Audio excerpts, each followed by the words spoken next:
और बादल फटने से कई राज्यों में भारी तबाही हुई है, जिसकी वजह से कई राज्यों के लोगों के सामने इस वक्त जिंदगी चलाना आसान नहीं है।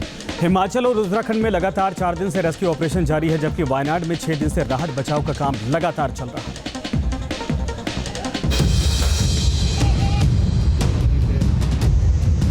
आसमानी आफत से राहत दिलाने की जंग, पहाड़ से मैदान तक जिंदगी बचाने की कवायद, रेस्क्यू ऑपरेशन में जुटे जवान बचा रहे लोगों की जान। राज्य अलग है, शहर अलग है, लेकिन तस्वीरें एक जैसी हैं। इन सभी जगह कुदरत ने कहर बरपाया है और अब फंसे हुए लोगों को बचाने के लिए लगातार रेस्क्यू चल रहा है। राहत बचाव में लगी टीमें पूरी ताकत से अभियान चला रही हैं। ये तस्वीरें हिमाचल प्रदेश के रामपुर की हैं। सेना और एनडीआरएफ के जवान लगातार रेस्क्यू में जुटे हैं। बादल फटने से प्रभावित क्षेत्रों में लोगों को राहत पहुंचाई जाए, इसकी कोशिशें जारी हैं। एनडीआरएफ, एसडीआरएफ, होमगार्ड और सीआईएसएफ की टीमें तालमेल बनाकर बचाव और तलाशी अभियान चला रही हैं। लोगों तक मेडिकल सुविधाएं पहुंचाने के लिए मेडिकल कैंप भी लगाया गया है। जैसे बादल फटे हैं उसके बाद संपर्क कट चुका है वहाँ से हमारा, तो फौज ने हमें आने जाने के लिए सुविधा, पुल लगाया है, मेडिकल सुविधा दी है, खाने पीने की व्यवस्था की है।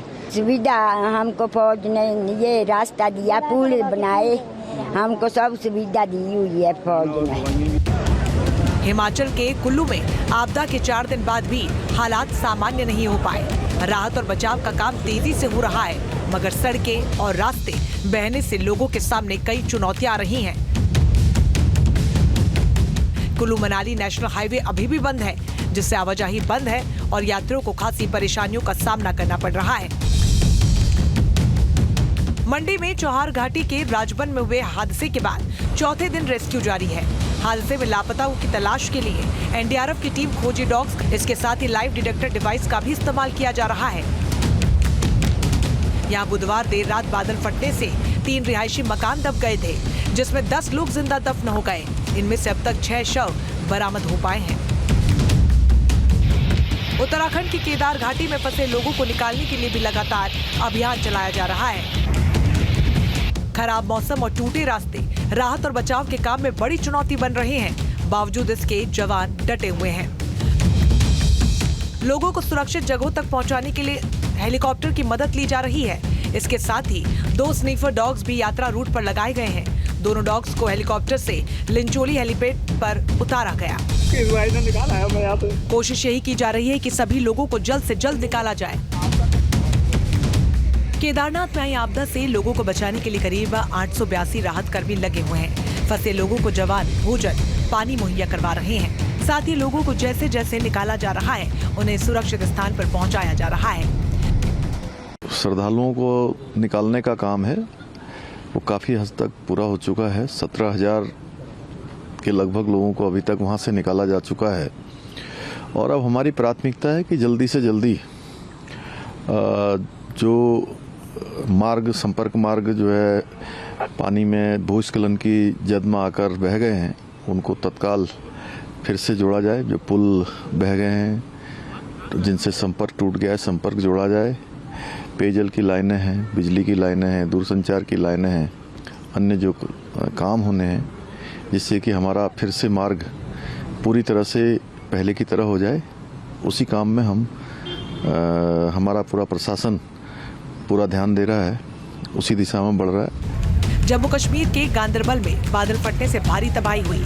सैलाब के रास्ते जो भी आया वो मलबे में तब्दील हो गया। तेज बहाव में कई लोगों के घर बह गए।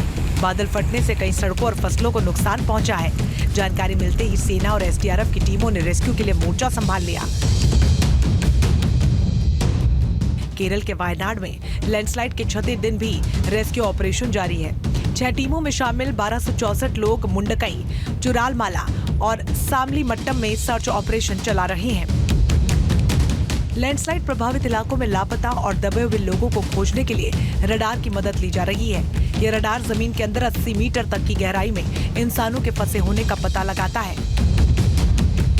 रेस्क्यू ऑपरेशन में लगी टीमें लगातार काम कर रही हैं। अलग अलग राज्यों में अलग अलग चुनौतियां हैं। बावजूद इसके जवानों की ओर से कोई कसर नहीं छोड़ी जा रही। फंसे लोगों को सुरक्षित निकालने और लापता लोगों की तलाश के लिए युद्ध स्तर पर अभियान चल रहा है। Team news nation. News nation अब व्हाट्सएप पर खबरों की ताजा अपडेट के लिए न्यूज नेशन के इस QR कोड को स्कैन करें।